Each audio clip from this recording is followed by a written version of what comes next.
Welcome back to DSP versus the Internet, episode 47 for January 14, 2024. Let's just roll right into the next video. Sounds like a plan. The Swedish government has sent an ominous warning to its own citizens that they should immediately prepare themselves for the prospect of war. Not in some far-flung foreign country, but within Sweden itself. The Scandinavian country's civil defense minister and their commander-in-chief have sounded a drastic alarm bell. Hold on. This was 4 days ago? When did this happen, and why didn't I hear about this in world news? Okay. Ill-equipped to deal with what could be right around the corner. Many have said it before me, but let me say it with the full force of my... Many have said it before me, let me say it with the full force of my office. There could be war in Sweden. But what is he talking about? My office. There could be a war in Sweden, said Carl Oskar Bolin, asserting that the modernization of the Swedish civil defense force was not happening anywhere near fast enough. Bolin added, such an effort can only be made quickly enough if the vast majority of people are aware of the situation and understand what is at stake. What is going on? Swedish Commander-in-Chief Michael Biden echoed Bolin's dire rhetoric. On an individual level, you have to prepare yourself mentally, Biden said, adding this is a very serious situation and the clarity yesterday was unmistakable. It is now about moving from words and understanding to action. Why would there be a war in Sweden? Yeah. According to them, because the country is about to join NATO this year. And the same fate could befall them as it did Ukraine. Russia invading a NATO member state, automatically triggering a massive response from the biggest military powers in the Western world, virtually guaranteeing World War III. Really? Is Putin that stupid? Wouldn't he just be ensuring the obliteration of his own country? Let's just hope Sweden doesn't have any undersea energy pipelines that mysteriously get blown up in the near future. The Swedish government is incredibly paranoid about being invaded, and yet many would argue that Sweden has already been invaded and faces a far greater threat than the minuscule likelihood of a Russian incursion from the millions of unintegrated migrants who have... I really hate this YouTube style where they talk over each other just like this, and then they go to another thought that talks over the last thought, so it's just blah, blah, blah, blah, blah, blah, blah, blah. I know it's a tried and true technique. They used to use this back when I was new on YouTube. The big vloggers or bloggers would do this. They go blah blah blah blah blah blah blah blah. It just cuts the next thought over the next thought and cuts out their pause to breathe. Dude, that's obnoxious. Like, no exaggeration. I can't stand it. It's so fake, and I can't even. Your brain naturally needs like a small pause every once in a while to process what's being said. If you just constantly keep talking, you never stop, you can't process anything someone is saying. You need to shut the fuck up for half a second so we can understand what you're saying and try to let it sink in. Not just talk nonstop like this, and then I just say sentence after sentence so that there's no possible way that you could ever get anything intelligent out of what I'm saying because I won't shut the fuck up. Entered the country over the last 20 years, during which period... Also, you're way too fucking close to the camera. I could see up your goddamn nose. I could see the fucking boogers. Just by coincidence, Sweden went from being the safest country in Europe to being the second most dangerous. Gang violence is now such a chronic issue in Sweden. The Swedish Prime Minister has called on the army to perform law enforcement duties. Grenade attacks and riots have become commonplace, while violent crime and sexual assaults have skyrocketed. A new study finds that non-Europeans commit 84% of serious violent rapes in Sweden. For example, Algerians are over 500 times more likely to commit a violent rape than a native. Okay, now this I don't know much about, but when I see like world news trends and stuff, I've definitely seen this, that in Europe, okay, in Europe, a lot of European countries are saying there's too many influx of immigrants that are from non-European nations, and these people actually are like changing the face of the countries. They're creating their own pockets of population, and then they're like doing things like he just said in those statistics that there's crime and things going up. I don't know anything about this. You know, I'm not European. I certainly don't. I can't confirm or deny because some people say it's all conspiracy bullshit, right? So I don't know. I don't know if any of you live in Europe and you can like attest to this, but that's what a lot of people have been saying, that there's just so much heavy immigration into European countries now that this has become like a crisis of stuff. But again, I don't know. I just I see it and hear it on the internet, you know? You can't confirm or deny unless like, you're there, I guess. Right?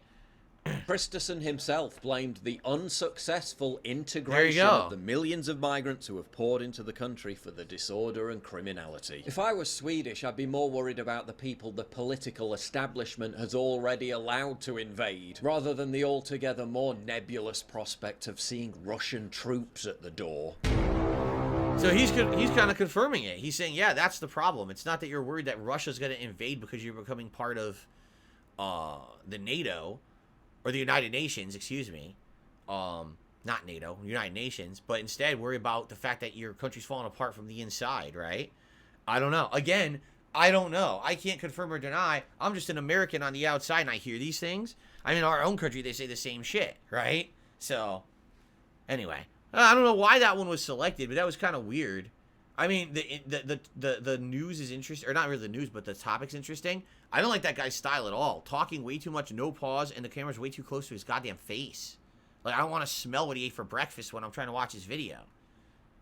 Hey, this is Claudio Castagnoli from AEW, and these are my firsts on Virgin Radio. First record or album you bought. So this guy's a pro wrestler, for those who don't know. He actually was very popular in WWE, but then he left during that kind of exodus where a lot of people left WWE and he went to their competitor. I literally never seen him wrestle once at his competitor because I don't watch wrestling anymore. But I wonder what these will be. Let's see. First record or album he bought. My first wrestling match I remember watching on the telly was the Steiner Brothers against the Wait, Quebecers. what? There was first record or album you bought, and he's talking about the first match he saw. What? Huh? The first album. Oh, they fucked up. They accidentally put the thing twice. They asked him, what was your first match you ever saw? And he said it was the Steiner Brothers or whatever. It had the wrong text on the screen. Wow. No wonder this video only has 149 views. It's amateur. Amateur night, right? Okay. Bought was Rage Against the Machine. Wow, Rage Against the Machine. I remember it was like the cool album to buy at that time. And I remember, I think I bought it like second hand. It wasn't even the original one. I couldn't afford the original one. No. So I got like a second hand album. And it was awesome. I listened to that thing so many times. It's actually, it's still holds up. I wonder which one it was. I had Rage Against the Machine. Bulls on Parade. Whatever album that was. If it wasn't Bulls on Parade, the name of the album, because that was also the name of the song. Whatever that was, that's the album I had. I really liked that album. Yeah. How does one submit a video, Spidey?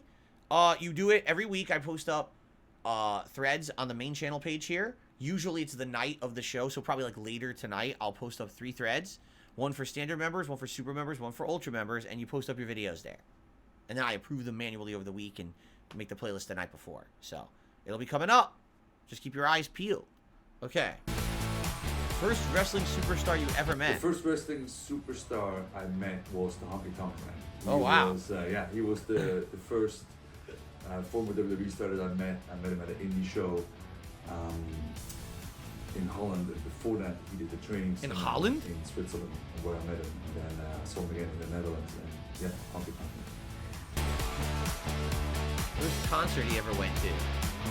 So first music concert I went to would be some like hip hop concerts in Switzerland. Huh. But the first like a big band you would know would be Billy Joel and Elton John at Citizens Bank Park. Wow. Billy Joel and Elton John double concert? That's crazy. That would be like an amazing concert, right? Oh, man. The music is too loud. His mic is too quiet. Like I said, basically it's like amateur night style production quality. They didn't even have the right question on the screen for the first question, right? I think, honestly, I mean, I get it, but I think the next video is going to be more interesting. Top 10 video game countdown. I think I want to see this. Top 10 video games.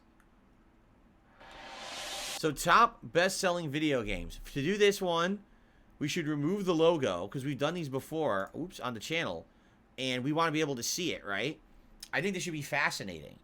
The top video games all the way up to 2023. This is going to be good. All right, let's watch this one. Top selling games. First started with Breakout and Atari Adventure in 1979. Look at this. Then Space Invaders and Missile Command. What's funny is I never played Atari Adventure. I played Space Invaders and Breakout. I never played Atari Adventure or Missile Command. Frogger's giant. I mean, Frogger is such a classic, right?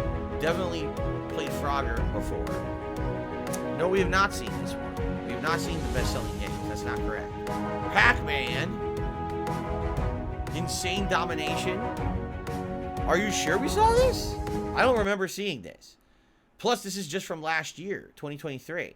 I don't remember seeing this. Maybe we did? If someone can confirm, we've already watched it, but I don't remember seeing this specifically. I remember game consoles and things like that. I don't remember specific games. You do? We did? Was it like way at the beginning of the show last year? Maybe it was. Maybe it was like one of the first videos submitted last year. Holy shit. Was it really like the first show? Maybe that's why I don't remember it. Oh, well, I guess we're going to skip it then. What was the best-selling game of all time? Hold on. Grand Theft Auto? Let's find out. Well, Super Mario Bros. You're absolutely right. We watched this. Now I remember it. Now we're getting to the modern games. We totally watched this. Super Mario is still top 50 million. Tetris, now 135 million. Minecraft, 172 million. Minecraft. So it's Minecraft, Grand Theft Auto 5, and then Tetris, it looks like. Yep. Minecraft, Grand Theft Auto 5, Tetris, Wii Sports, PUBG, which is hilarious because none of those were sold. Such bullshit. Mario Kart 8, also bullshit because that was a console pack-in. So that really shouldn't count, but it does. And then Pokemon, wow, Red Dead 2 is in there. That's interesting that Red Dead 2 is in there. Huh. Yeah, I know that Terraria was huge on PC, correct? So that one kind of makes sense. Same thing with Wii Sports. Literally not a single copy of Wii Sports was ever sold. That's a console pack-in. 100% that's a console pack-in. So that's horse shit that's even in there because it was never sold. I just think that's hilarious that they miss. So if you took out Wii Sports, you took out PUBG because those are free downloads. You took out Mario Kart 8 because those are all console pack-ins. Like literally, you'd have 3 or 4 new games up here. That's nonsense. All right, let's go. Let's watch another one. Oh, look at this. Now wait a minute. We seen lazy game reviews? We've seen him make ramen before, haven't we not? Ramen? Is this a different one? Szechuan sauce gomtang ramen. Okay. Base this time is this paldo gomtang. Don't know how to exactly pronounce that. It's a Korean noodle of some 6 year. I was gonna say hopefully this is old because it says that expired in 2017. Sort of a ramen thing. Authentic taste. One of you guys actually recommended this to me, and you know, it's not bad. It's supposed to be sort of this beefy broth, but honestly, it's one of the weakest broths. Yeah, this is all it comes with. It's just this one pouch of broth, which is just dry. So nothing too much. It's actually much simpler than I normally do for instant ramen, but that's why I'm going to do more stuff to it. Let's put a bunch of You know what? Out of all the stuff that we've watched, right, in the last year on this React show, I think I've liked every video he's made. Lazy Game Reviews, I don't know anything about this guy until you guys introduced me to him. But, like, his food videos are fun. He's got an interesting voice, right? And he presents it well. His other videos about, like, the stuff we've seen, remember he did one about PCs and stuff? This guy is quality stuff. I give massive credit to this guy. Good stuff. And he's not a sellout, right? Look, he doesn't have a fucking paid promotion in this video. This guy deserves massive credit. And if he's I don't know how popular he is, but I'm happy to see that someone like this did well on YouTube. Seriously. Big shout out to Lazy Game Reviews. I know nothing about you, but I've has a little bit of your peppery videos and I flavor like in there them. already, but this I think really brings it out. It's noodle time. And let that go for about 3 minutes. Also gonna stick just a few of these frozen pork pot stickers in here, and they'll get all nice and warm and awesome. Gonna prep some green onion while that's going. And also some This is fun. You know, this is him cooking for himself. This is similar to DSP Tries It, but with production value. I'm not going to lie. I never put production value into DSP Tries It. It was a live camera, and I would just edit a logo and background music on it. That was it. This is all production. He edited it up. He's speed playing certain parts, showing him making the food and everything. Yeah. Bamboo shoots. Yeah, He's one of the biggest retro PC gaming YouTubers. He's all PC, right? He's like 100% PC. That's why I probably never heard of him. He's a completely different community from anything that I would be knowing about or invested in, because I'm just not a PC guy. But that's really neat that he's popular and he makes great stuff. Base goes in here. You got to give credit to the normal people. Actually, this is something there's still a few normal YouTubers, I guess. So shout out to this guy for being a normal person who makes good content. Like just a bit. Look at this. He's doing all kinds of stuff. He has the bamboo shoots, some cheese. That's cool. I don't know about the pot stickers being in ramen. I've never heard of that before. Usually, pot stickers would be in a broth or whatever, right? Like a dumpling. You put a dumpling in the broth. You don't put noodles in there too then, right? But mix that up. Yeah, I guess he's like one of the 5 YouTubers who didn't sell out and is still popular. Like, I didn't sell out, but I'm also not popular, right? It sounds like he stayed popular but didn't sell out, which is kind of a rarity. Yeah, I mean, like, you see, there's not really much of any color to that broth. I mean, it's really just a sort of light, milky, translucent stuff. It's not much color. However, that's where some of this Szechuan sauce comes in. Szechuan sauce. Finally found some, Morty. Yeah, honestly, just this little bit, and mix it in. I don't know, it's about like a couple teaspoons or something. Not only adds flavor, but it adds a little bit of color. Time for those onions. Why not a few shiitake mushrooms in there. That'd That's be awesome. Good. And lastly, some parsley flakes because I feel like it. Pretty good, right? Except for I don't think it needs the pot stickers. That's a little weird that there's pot stickers in there to me. Overcook the noodles. Andy says he's known for Sims reviews and expansions. Oh, you want to talk about something that I would not coincide with at all is The Sims, right? I've only played one of them ever, so. Tiny bit. Still really good. That Szechuan sauce, like, actually makes this one of my favorite sort of noodly broths. On its own, it's not bad, but it needs something, and usually something with a little bit of spice, you know, a little bit of pepper, a little bit of smokiness, like that sauce and the cracked pepper, and then you got a good soup. Just got some of that onion and that faint hint of Parmesan. It's quite a combo, man. These pot stickers, too. You can stick these in just about any of these kind of soups, and it's awesome. Cool. I'm glad I remembered I had those shiitake mushrooms, too, because, well, I don't know. They're tasty. Well, I hope you're hungry now. And it's worth it for him to make the video, because if he was getting 97,000 views on this 6 years ago, you do the math, 6 years ago, 2018, the adpocalypse had already happened. But still, if he's getting 97,000 views, even then, he probably made at least $100 on this video, if not more. So it's worth the work, right? It's worth the editing. It's worth the work. So cool. I'm happy to see this. That it worked. He can make this kind of content. He probably loves doing it. He puts effort in. The effort is rewarded. Neat. And no big sellout shit. I like that.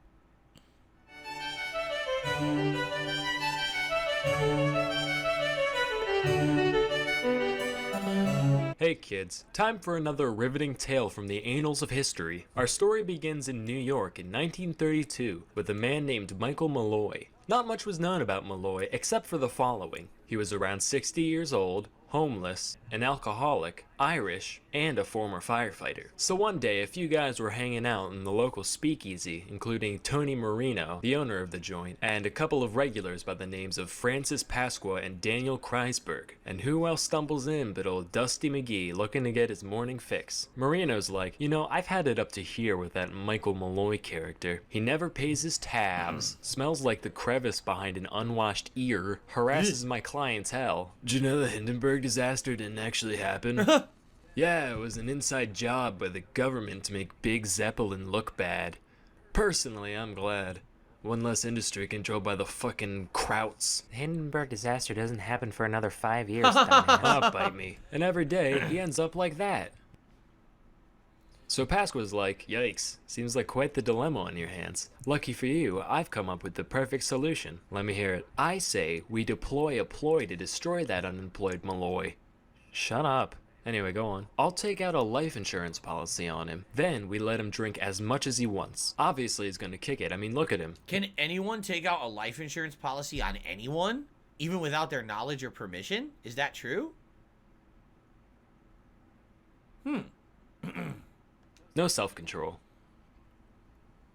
See that? He just drew from the stockpile while there's still moves to be made on the tableau. Oh, I like that joke. Then, once he's dead, we get all the money for ourselves. Win-win. The first part of the plan went through without a hitch. Pasqua took out not 1, but 3 policies on Malloy's life, with Joseph Murphy, a bartender at Marina's, posing as Malloy's brother and being named as the sole beneficiary. In total, the group stood to gain $3,576, which is like 66... But again, why? I mean, this is ancient, obviously, right? This is way back in the day. But how would that work?